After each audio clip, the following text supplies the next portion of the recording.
Reka nsubire kubahereza mwiriwe canke mwaramutse bivanye naho buri umwe wese aherereye mwe banywanyi bacu mubana natwe mu makuru n'ibiganiro vya misi yose tubandanya gushikiriza kuri no mbonesha kure yacu kandi yanyu muhuza TV.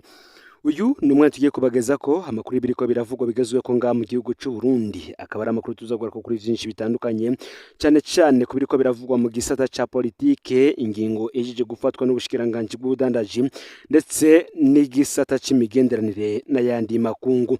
Ndagwe kaze rero muri ano makuru bivanye naho udukurikirana uherereye muri nga mu gihugu c'u Burundi mu ntara zigize ubuseruko, ubumanuko, uburengero, buraruko, abari mu bisagara bitandukanye bigize igihugu c'u Burundi, abadukurikirana baherereye mu karere ka Afrika y'ibiyaga binini, abari ku mugabane wa Afrika ndetse no makungu ya kure. Mwese ndabaye kaze muri ano makuru. Na makuru tuza kugaruka kuba politike bakomeye cyane nga mu gihugu cy'u Burundi, harimwo abahoze bafise amabanga ahambaye cyane ku ntwaro ya President Nkurunziza ndetse bakanabandanya bari muri ivyo bibanza kuri iyi ntwaro ya President Varisito Ndayishimiye. Ni mu gihe hariko haravugwa akajagari muri diplomasi y'u Burundi, aho bamwe mu ambasaderi baserukira igihugu cy'u Burundi mu makungu bariko barakora ibikorwa vyabo nkuko bagomba kubikora, ariko uwitwa Wirinyamitwe we akaguma ariko arabatuka. Muti izavuye kuki byose turaza kubigaruka ko nako kandi mu kanya gatoyi umushikiranganje Marie Chantal Nijimbere yarashinze igiciro gishasha c'isukari ya Sosumo. Ikiro c'isukari cyavuye ku mafaranga 8,000 y'amarundi kija ku mafaranga 6,000. Ni mu gihe muri uyu mwaka mu ibintu byinshi byankenerwa vyagiye birabura cyane nga mu gihugu cy'u Burundi, aho harimwo isukari, ibinyobwa vya Brarudi, igitoro, amakara ndetse n'ibindi vyinshi bitandukanye. Rero ibintu vyagiye kunyuka cyane ku isukari, aho kwigenekerezo ya 17 ukwezi kw'icenda uyu mwaka wa 2024, aho abarongoye ihinguriro Sosumo bari badugije ikiro kimwe c'isukari bagikura ku mafaranga 3,500 y'amarundi bagishira ku mafaranga 8,000. President Ndayishimiye we yari yavuze ko babikoreshejwe n'ubukunzi bw'inda zabo. Bamwe bati yaba Marie Chantal Nijimbere yaba twara Sosumo mu ngingo zabo ntibigeze berekana uko batoye ico giciro gishasha. Ntaho toshimara ko ico giciro cyagabanijwe, ariko n'ubisukari racazimbye gusimbira ku mafaranga 6,000 wahora ku mafaranga 3,500 mu gihe imishahara yo itaduzwa, biguma bigabanya ubushobozi bw'umuguzi. Nandi menshi rero cyane cyane kuri biriko biravugwa ku kajagari uwitwa ambasaderi Wirinyamitwe ariko arateza muri politike y'u Burundi, byose nivyo tugiye kugaruka ko muri kano kanya. Ufyonde subscribe cyangwa sabone niba utari wafyenda ko kugira ngo utojucikanwe n'adushikiriza usangize ano makuru bagenza aho bari hose kugira ngo baje baramu bambere bashikirwa n'aba biriko biravugwa bigezwe ku ngama mu gihugu cy'u Burundi, hanze imbezi y'igihugu cy'u Burundi ndetse no makungu ya kure. Ni Muhuza TV, ndabaye kaze. Mu Burundi akajagari muri diplomasi, ambasaderi Ntahiraje ahamagara abarwizatunga mu Bubirigi mu gihe Nyamitwe we ariko arabatuka. Ambasaderi Terence Ntahiraje aserukira Burundi i Brussels mu Bubirigi, akarere ajejwe kakaba kagizwe n'Ububirigi, ubumwe bwa Buraya na Luxembourg. Muri kino gihe Terence Ntahiraje ariko arakora ivyo ashoboye vyose ngo imigenderanire y'u Burundi n'Ububirigi isubire kuba myiza. Ni igikorwa ashizeko ingufu cyane muri no minsi, nukurondera ko abaguzatunga b'Ababirigi bo kwitaba inama y'abaguzatunga bashaka kuzana imitahe mu Burundi zobera i Bujumbura muri Kigarama uyu mwaka wa 2024. Muri iyo ntumbero rero ambasaderi Ntahiraje agaragaza gukomeza diaspora y'abarundi begereye CNDD-FDD ngo bamufashe kwerekana ishusho nziza y'u Burundi n'ubutegetsi buri mu Burundi. Ni gutyo rero muri no minsi yakire bamwe mu baserukiriye diaspora nshasha nka Gabriel Rufyiri aherutse gutorwa mu baserukiriye diaspora yegereye CNDD-FDD naho we asanzwe aba mu Burundi. Muri no minsi nyene ambasaderi Ntahiraje yaratumye kamanama y'abaguzatunga b'Ababirigi anabahuza n'umushikiranganje Albert Shingiro ngo bumvishe ko bokwitaba iyo nama y'Ibujumbura, aho bagerageza kubabwira ko umutekano ari wose ko bazoronka uburusho kuko igihugu ubu aramarame ya diaspora nayo igasasira. Nyamitwe ati mwanguha abo n'abansi bacu. Ambasaderi Wirinyamitwe aserukira Burundi ya Addis Abeba mu gihugu ca Ethiopia, akarere ajejwe kakaba kagizwe na Ethiopia, umwe bwa Afrika, Sudani y'ubumanuko, Chad, Djibouti, Eritrea ndetse na Israeli kuva mu butegetsi bwa President Nkurunziza. Uyu Wirinyamitwe azwi nk'umwe bagumyabanga bakoresha imvugo zikarishe z'urwanko ku batavuga rumwe n'ubutegetsi bwa CNDD-FDD bene ibihugu yita ivy'abansi. Uyu Willy Nyamitwe rero afatwa kandi nk'umwe mu bari mwiragiri ya President Nkurunziza. Nyamitwe nawe Murantunge Nyamitwe ni nawe munywanyi wa CNDD-FDD akurikirwa cyane ku mbuga ngurukana bumenyi, bigasigura ko ico yanditse kigira ijwi kurusha izindi nzego z'igihugu.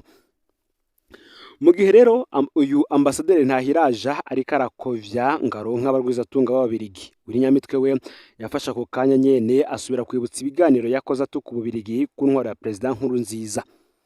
Hatanguye gukwiragizwa agace k'ikiganiro Nyamitwe yakoreye mu gihugu ca Canada mu mwaka wa 2016 nkuko tuza kubigaruka ko mu yandi makuru yacu aza gukurikira. Muri ako gace Willy Nyamitwe yariko yemeza ko General Godefroid Niyombare yahungiye mu gihugu c'Ububirigi akoresheje pasiporo y'u Rwanda, akanavuga ko Ububirigi bwabuze uko bwifata inyuma yo kwakira General Niyombare. Muri ako ka video kamara umunota, Nyamitwe yagiriza Ububirigi ko bwama buri inyuma y'indyane mu Burundi, akanongera ko bwashaka kurungika ingabo mu Burundi buciye muri Maporobu. Birazwi ko uyu Willy Nyamitwe ari umubeshi katwa, umuravye yemeza ivyo bintu wakwibaza ko afise ivyemezo. Ubu we nyene aremeza ko yariko arabesha. General Niyombare ntiyigeze aja mu Bubirigi. Mu gihe abantu bose rero bariko baribaza iyo video izananye mu gihe Burundi bukeneye Ububirigi, Nyamitwe yaciye yandika ku rubuga rwe rwa Twitter ko abakeneye kumviriza ikiganiro yakoreye muri Canada mu mwaka wa 2016 bagisanga ku rubuga rwe rwa YouTube, atanga n'umurongo bagisanga ko aho hari kwigenekerezo ya 11 uku kwezi kwa Gitugutu umwaka wa 2024. ni ukuvuga mu gihe nyene Robert Shingiro na Terence Ntahiraje bariko bararesha Ababirigi ngo bazana amahera mu Burundi, bakabumvisha ko ibintu vyahindutse bitakameze nko mu gihe ca Nkurunziza. Nyamitwe we yatumiye abamukurikira bose kumviriza ikiganiro yakoze atuka Ababirigi ku ntwaro ya Perezida Nkurunziza. Ibi bintu vyakozwe mu rwego rwishi cyane. Aka ka video gatoyi katazwi iyo kavuye, hanyuma Nyamitwe ku rubuga rwe yerekana uko abona Ububirigi, akabikora nk'uwishura abatazwi basoye aka video gatoyi. Ariko uyu biravugwa ko abikora bizi neza ko abaja kumviriza ico kiganiro harimo Ababirigi bariko basabwa kuzana imitahe mu Burundi, baca bumva urwanko intwaro ya CNDD-FDD ifitiye Ababirigi. Nyamitwe abonye RPA imwerekanye ivyo ariko arakora mu kwica twigoro twa Robert Shingiro na Terence Ntahiraje, yaciye yikora mu gahogo nk'uko yama atuka umuyobozi wa RPA Bob Rugurika, abona kurondera gukosora buke ivyo yavuze. Aho naho hari kugenekerezo 15 ukwezi kw'icumi uyu mwaka wa 2024, yamara ikibico yamaze kugikora. Ukuri kwa Willy Nyamitwe nta cyahindutse mu Burundi. Uku niko Willy Nyamitwe aboneka ko ari karagwanya mu rwego rwinshi ibikorwa vya ambasaderi Ntahiraje mu Bubirigi, ariko kandi ico yakoze niko kuri. Nta mpinduka nk'intwaro ya Perezida Evariste Ndayishimiye yazanye mu Burundi nk'uko bitangazwa na Pacifique Ninahazwe. Ivyumviro vy'urwanko vyaranze ikiringo ca gatatu ca Nkurunziza ngo navyo biriko biraranga intwari iriho kuri uyu munsi. Abarundi babandanya kwicwa no kunyuruza atacamira. Ubutungane ntibukora, niko vyari bimeze kuri Nkurunziza. Nimige kandi ndiriza Abarundi bariko bacitwa abansi b'igihugu, abatari bake nabo baracari impunzi zihigwa n'ubutegetsi bwa Ndayishimiye. Bamwe bakemeza ko mu Burundi nta mwidegemvyo uhavugwa. Amatora y'umwaka uza w'2025 yimirije kuba ngaha mu gihugu arimirije, none ngo umugambwe wari wabaye wa kabiri warasambuye kugira ngo bawubuze kuyitaba. Nkurunziza we basi yari ngo yaretse agatorwa saritoza, ariko n'ivyo bitoyi Ndayishimiye ngo ntavyo ashoboye. Nkuko bitangazwa na Pacifique Ninahazwe, ngo guhamagara abarwizatunga ba Buraya bimaze ikipfunze muganga Christophe Sahabu. Aho ibitaro Kira Hospital vyugururwa mu mwaka wa 2015, Perezida Nkurunziza yari yashimagije Christophe Sahabu nk'umurundi w'akarorero mu kubona agira umutima wo kubaka ibitaro vy'akarorero mu karere, yongera kwega abagwizatunga bo mu Busuwisi bazana amafaranga atari make mu Burundi. Ngariko ivyo vyose abategetsi bamaze kubona ingene Kira Hospital iri kirahurumbirwa n'abagwayi bo mu karere, ikabona ingene bazana amadolari, indoto yabaye yo kunyaga ivyo bitaro. umwe byashimagizwa amaze imyaka 2 n'igice mu munyororo, akaba amaze imyaka 2 n'igice mu munyororo, nta rubanza agira, ntanarekuriwe kuja kwivuza. None ubu abandi barwizatunga bagiye kuzana imitahe kugira ivyabo bizohave binyagwa gutyo nyene. Ico ni ikibazo Pacifique Nazwe yibaza. Akabandanya agira ati nta muntu yipfuza kujana amatungo yiwe mu gihugu kitagira ubutungane. Igihe umukuru w'iperereza ategeka ubutungane, nta munyamahanga yo kwipfuza kugishiramwe amahera yiwe kubera atigera amenya ibizokurikira. Amakuru aharakemeza ko n'abarwizatunga benshi b'abarundi bariko barajana amatungo yabo hanze kubera batabona iyo ntwaro Ndayishimiye iriko irabajana. Umutekano wabo ngo ntitwavuga amazina y'abarwizatunga bakomeye muri CNDD FDD bariko barondera ababafasha guhungisha ababo n'amatungo yabo, ngo none igihugu kitizewe n'abaco kigiye kwizerwa n'abanyamahanga. Uti intwaro rero uyu munsi nitahukana impunzi, isubizeho uburenganzira bw'abarundi, ikomeza ubutungane, igwanye ibiturire, irabe ko izoronka iyo izokwiza abarwizatunga, ngo ariko bigumye ukubiri nta kazoza. Pacifique Nazwe akabandanya agira ati Nyamitwe ntiyabeshe, intwaro ntiyahindutse, iracarangwa n'urwanko, ikibi, gunyura agateka kazina muntu, kunyaga, kwiba amatungo y'igihugu n'ayabandi, ububeshi butagira izina, igikenye no gutukana. Ni mu gihe kandi bamwe bavuga ko inyuma y'inkuru yatanzwe na Pacifique Nazwe biteze ibindi bitutsi vyiwe kuko ngo nico ashoboye, gutukana gusa. Igihe cyose rero leta Ndayishimiye izoba yubakiye ku bantu nka Nyamitwe ngo bizogorana kuyizera kuko iki gikorwa ariko arakora cyari cyarashyizwemo akigoro gakomeye cyane n'umushikiranganje w'imigenderanire n'andi makungu Albert Shingiro ndetse n'userukira Burundi mu gihugu cy'Ububirigi, ngo bariko barabona buri Nyamitwe ariwe aratuma ibintu bitoroha. Ni mu gihe kandi mu ntango zano makuru nagarutse ku kibazo c'igiciro c'isukari ngaha mu gihugu cy'u Burundi. Bibutsa ko uretse ko atovuga ko leta yamanuye isukari kuko amafaranga 8,000 n'amafaranga 6,000 bamwe bavuga ko atatandukaniro rihari, ngo n'ivyakozwe ngo vyaba bifise intumbero ya politike. Nkuko bitangazwa ku rubuga rw'iradiyo Haguruka, ikiro c'isukari y'ihinguriro Sosumo kigiye kugurwa amafaranga 6,000 ku muguzi wa nyuma. Kuva kuri uyu wa kane w'indwi igenekerezo 17 Gitugutu uyu mwaka wa 2024. Ico giciro kikaba cashizwe habona n'umushikiranganje w'ubudandaji Marie Chantal Nijimbere mu itangazo soye rijanye n'isubirwamwo ry'igiciro c'isukari ihingurwa n'uruganda Sosumo. Asigura ko ico giciro leta y'u Burundi yagikuye ku mafaranga 8,000 ku kilo kija ku mafaranga 6,000 ngo kuko leta yafashe ingingo zo kugabanya amakori n'amatagisi ku kidandazwa c'isukari.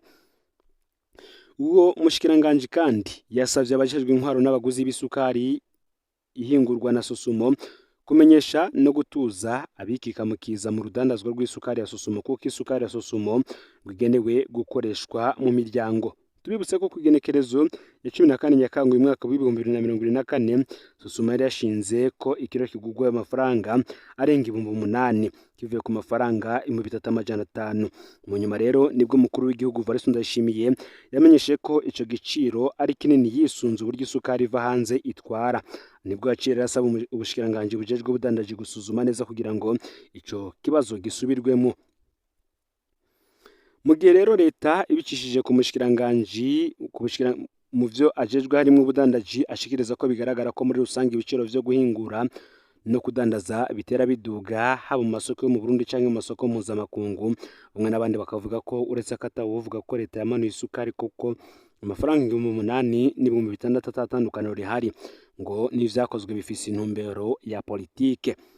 Kubwo bakavuga ko ngo nubundi ico giciro kizoteba kikaduga kuko nari ry'u Burundi ata amafaranga y'agaciro ahagije bufise akoreshwa mu kugura ivyankenerwa mu makungu, ngo hatume haba haragurwa murantunge ngo hatume haba haragurwa ibikoresho bitabora bishirwa muri stock ya Sosumo bitarazimba.